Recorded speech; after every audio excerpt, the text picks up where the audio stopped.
Today, we're diving deep into what turned out to be an absolutely wild, historic 2026 Barcelona Catalunya Grand Prix. I am beyond hyped to break this down with my co-host and resident F1 expert. Thanks.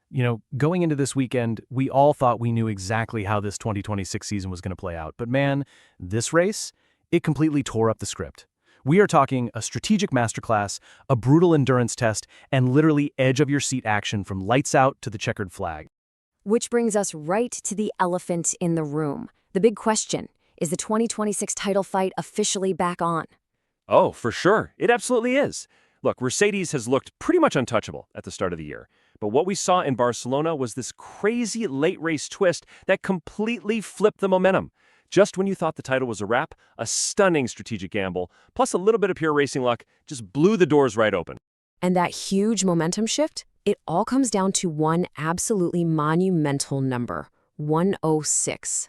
That is Lewis Hamilton's 106th career Formula One victory. Right, and we really need to put that into perspective, because this isn't just another win. This is Hamilton's very first win wearing Ferrari red. It's his first win, period, since Belgium in 2024. But here's the crazy part. At 41 years old, this makes him the oldest F1 race winner since Jack Brabham all the way back in 1970. The first guy over 40 to win since Nigel Mansell in 94. We literally watched history being made.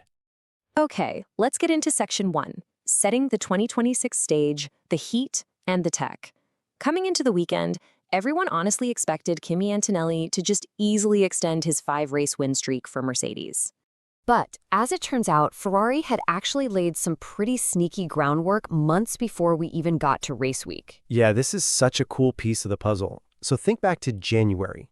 During that closed-door preseason shakedown right here at the Catalunya circuit, Ferrari was out there in the wet, rigorously testing the active aerodynamics on the SF26. We even saw footage of Charles Leclerc and Lewis Hamilton running with the front wing opening up on the wet track. Getting that intense early testing of the 2026 aero regulations at this specific track, that clearly gave Ferrari this massive baseline understanding of their car's balance, and boy, did it pay off. They needed every ounce of that balance too, because the conditions on Sunday were just brutal. Track temperatures were baking at over 50 degrees Celsius before the formation lap even got going. It was like an oven out there. And to make it even crazier, Pirelli brought their C2, C3, and C4 compounds, so the hard, medium, and soft. That's actually a full step softer than what we had here in 2025. So you mix super soft rubber with a 50-degree track, and high tire degradation becomes the absolute wild card. The track was basically melting the tires, which made tire management the absolute most critical skill to have. Moving right along to Section 2, Race, Highlights, and Strategy. Let's really dig into this masterclass. So it totally started as your standard Mercedes front-running show with George Russell leading from pole. But that insane heat, it changed the game fast. Yeah, Russell actually had this brilliant reaction to hold off Hamilton into turn 1, and he built up a solid 3-second gap. But because it was so hot, those tires just fell off a cliff. Guys like Lando Norris and Max Verstappen were already on the radio complaining about sliding around on the streets.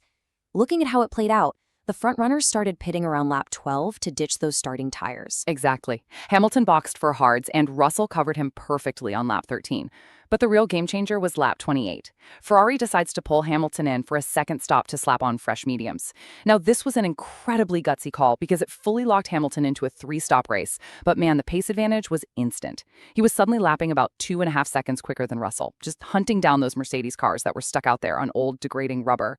And then we get that stroke of luck that every great strategic gamble needs, right? On lap 41, Fernando Alonso's Aston Martin breaks down on track, which triggers a virtual safety car. Talk about perfect timing. It was just a brilliant execution of capitalizing on pure luck. Ferrari instantly called Hamilton in under the VSC.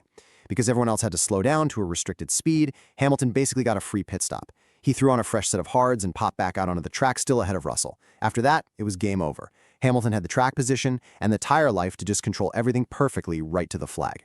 All right, Section 3, Drama and DNF players. A brutal race of attrition. Because while Hamilton was putting on a clinic up front, just surviving to the finish line was a nightmare for the rest of the pack. We actually saw 7 retirements in total today. The physical and mechanical toll from the heat and the hard racing was just immense. We already mentioned Alonso, but Aston Martin actually suffered a double DNF, with Lance Stroll pulling out early with a gearbox issue. Bottas was retired as a precaution by Cadillac, plus we lost Hülkenberg and Behrman. But the really crazy stuff went down on lap 62, with only a few laps left. First, Charles Leclerc beaches his Ferrari in the gravel after his power steering totally fails. But the real shocker that shook up the championship, Kimi Antonelli. He had been driving like a man possessed, racking up track limit warnings all day. He finally goes for it against his own teammate, George Russell, for second place. They're wheel-to-wheel, and Antonelli actually snaps his front wing end plate. And then, almost right after, a mechanical failure forces him onto the grass. Bam! His 5-race win streak gone in a flash. It's just wild, and it so perfectly sums up the contrast of the whole day. On one hand, you have the ultimate veteran execution. Lewis Hamilton, 41 years old, flawlessly managing his tires, adapting on the fly to this super aggressive 3-stop strategy, and keeping totally cool to nail that VSC window. And on the flip side, you have rookie misfortune. Look, Kimi Antonelli is fast, like terrifyingly fast, but his race was just messy. He was getting warnings left and right, McLaren was breathing down his neck, and that desperate, aggressive push against his own teammate just led to damage and a DNF. It was definitely a very harsh lesson in racecraft for the 19-year-old. Which brings us to Section 4, Final Results and Standings, the championship shakeup. Let's look at the fallout, because the podium we ended up with after all that chaos was truly one for the history books. Oh. The energy from those 301,000 fans was literally electric as they crossed the line. We had Lewis Hamilton taking the win for Ferrari, George Russell in second for Mercedes, and Lando Norris bringing it home in third for McLaren. Which is amazing, because this is actually the first all-British Formula One podium since the 1968 United States Grand Prix. Can you believe that? No way, right? And it's the first time we've seen a podium entirely from the same country since San Marino back in 1983. But beyond the cool trivia, this was a massive points grab for both Mercedes and McLaren. It just proves they both have the race pace to really pounce when things get crazy. Let's crunch the numbers, though, because this is where the title fight gets super spicy. Right, so Antonelli's DNF, that was essentially a massive championship lifeline tossed straight to Hamilton. Antonelli is still sitting in first with 156 points, but Hamilton has rocketed up to second with 115. That cuts the gap down to just 41 points. And hey, don't count out George Russell. He's right there in third with 106 points. The top of the leaderboard has suddenly tightened way up. Mercedes definitely isn't just running away with this thing unchecked anymore. Before we talk about the future of this circuit, we really have to take a second to appreciate what this win meant to Hamilton. If you listen to his team radio after he crossed the line, the emotion was just raw. He said, "First, I have to start and say a huge grazie to everyone here. My team here at Ferrari, we never gave up hope." It gives you chills. Hamilton even admitted that getting his first win for Ferrari felt almost impossible when he was struggling to adapt to the car early on in the year.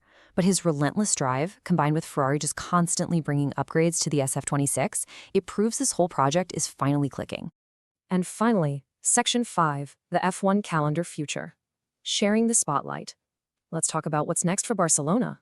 So, with the brand new Madrid street circuit debuting this year and officially taking over the Spanish Grand Prix name, this weekend's event was officially renamed the Barcelona Catalunya Grand Prix. Exactly. And the good news is, as part of a multi-year deal, this track is locked in to host F1 until at least 2032. But there's a catch.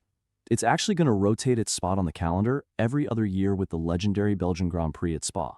So Barcelona will get the race in even-numbered years, like 2026, 2028, and so on. Honestly, it kind of makes a historic race like the one we just saw feel even more rare and special, you know? It really does. Which leaves us with one final burning question to wrap up our explainer today. Did Hamilton's masterful win and Ferrari's brilliant strategy finally expose a crack in Kimi Antonelli's armor for the rest of 2026? It is literally the million-dollar question. I mean, we saw Antonelli actually crack under pressure today. He pushed too hard, he ignored track limits when things weren't going his way. You have to wonder, is the rookie finally feeling the heat of a real championship fight against a 7-time and now 106 race-winning absolute legend? It's going to be absolutely fascinating to see how the young star bounces back next time out in Austria. Thanks so much for hanging out with us for this explainer of the 2026 Barcelona Catalunya Grand Prix. We will see you all next time as this wild season keeps unfolding.